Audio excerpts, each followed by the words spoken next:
Hey everyone, welcome back to the channel. I'm Colton, and in today's video, I want to pose the question, what if your favorite camera wasn't even a camera intended for you as a photographer? What if instead it was a toy intended for children?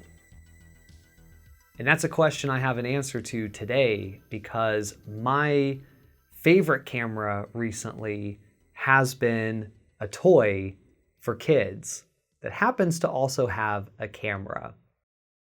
Now, if you couldn't tell this was a toy from the fact that it has a bunch of cartoon dinosaurs on the front, it's got some cute little paw prints on the back, and when you start it up, it's got a very cute welcome screen and menu system, then I can let you know this is definitely a toy for kids because it also includes video games, which is not the first time I've had a camera that has video games. I'm thinking back to the Fujifilm V10 video that just went out a few weeks ago, where that camera, a point and shoot, had video games on it. Well, basically the same principle is here in this camera, but maybe with a few slightly different games than what the Fujifilm V10 had.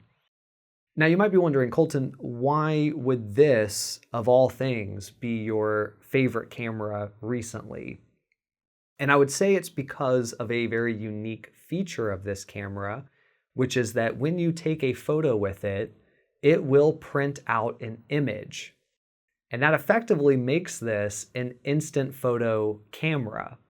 Now, the image that is printed out is going to be in black and white, and it is ultimately being printed onto receipt paper.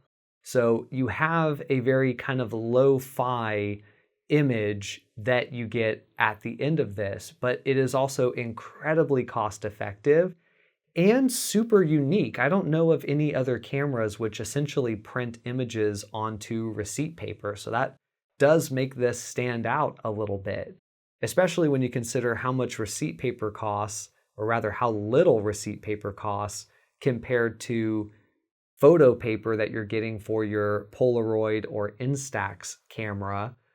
And especially when you consider how many images you can print, essentially a stack of images with the receipt paper versus 8 to 10 images with the photo paper of your instant film camera. So it by no means replaces an instant photo camera or instant film camera, but I do think it slots in kind of alongside them with its own unique interpretation of that style of photography. Now, a couple of quick facts about this camera. It is a digital camera, and it allows you to choose between 12 and 20 megapixel images. I didn't really notice any difference in the resolution when I switched between the two, but ultimately it will save those as digital files onto a micro SD card.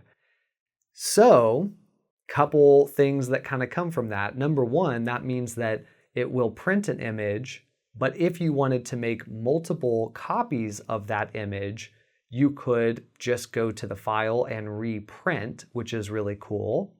But also that means you could transfer those pictures to your computer. Now, I will say I did do that. I was very curious. What does a digital file from this child's toy look like? And I have to say, not good. It's not really usable. I don't think you're going to be taking the digital images from this camera and holding on to them. But maybe you do if you wanted to. It's available with limited use case. It does have very strange colors, heavy blue cast, and a lot of ISO noise, which is fine. When it gets printed out on receipt paper, you hardly notice, but in the digital copy, you definitely notice. Now, in addition to the SD card slot on this camera that stores the card, mine was a 32 gig card. Not sure if different versions have different size cards, but in addition to that is a USB-C slot to charge the camera. So it does use an internal rechargeable battery. And then you also have a master kill switch, which prevents you from being able to turn on and off the camera when it's set to off, and allows you to turn on and off the camera when it's set to on. So I think this kind of goes back to the fact that this is intended for kids, and they've included this kill switch to allow parents to control when their child is allowed to use this device or not, because it has games on it, and because maybe kids could just blow through that receipt paper. It, gives parents the option to say, okay, we're done with this toy for now, and be able to shut it off. Now, outside of that, on the backhand side, we have a few buttons as well. These are pretty straightforward. You have a photo button that actually takes photos or starts and stops the video recording. Yes, this can record video. No, it is not good video. So I don't think you're going to buy this camera for the video functionality. Below that is the power button, which allows you to turn on and off the camera. Also serves as sort of a back button. So if you need to exit a menu or exit an app, you hit the power button to go backwards. And then you have an OK button. That's what allows you to select what app you want to use or to select what setting you want to enable. And then below that, you have two navigation buttons that just help you to navigate through the camera menu system. So pretty straightforward. All of these buttons do get utilized in games for different reasons, and that makes it a little bit hard to use as a gaming device, but it's there if a kid wants to use it.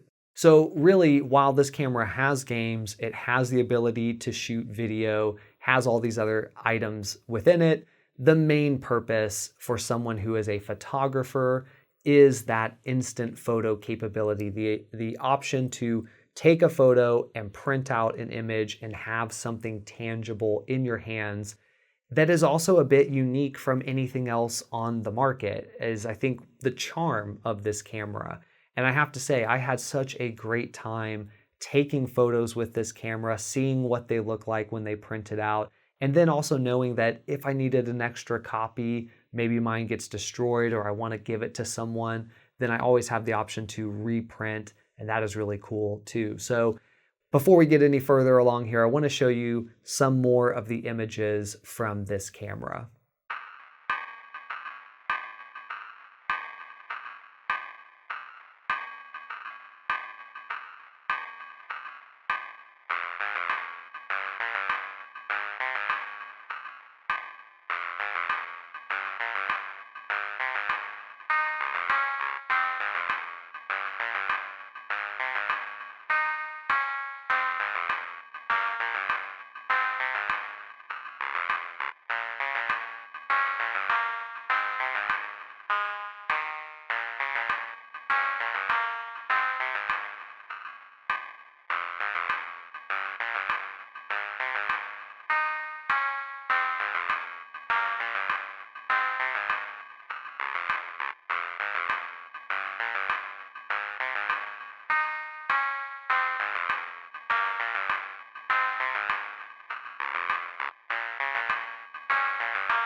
So you might be seeing the charm that this camera has, and maybe even some creative possibilities. And so I am very excited to continue to use this camera. My particular unit has two little ears that I think are supposed to be like little animal ears, but they also serve as a great way to attach a neck strap and makes this so much easier to carry.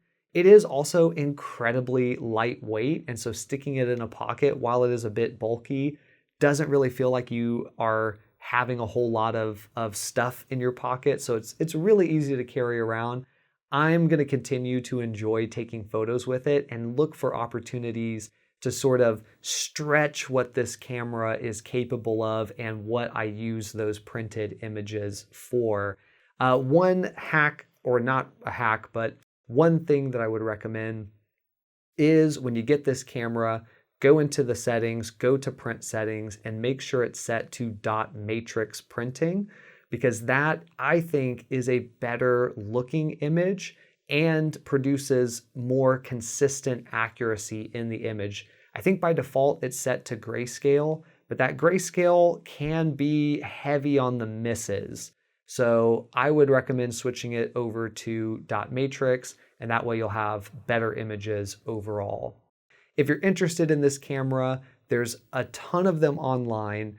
They go by different names because they're produced by different brands. So you can kind of find them anywhere on like Amazon and all the different websites, and they're usually not too expensive, kind of around $25. That does include some receipt paper for you to start making images from.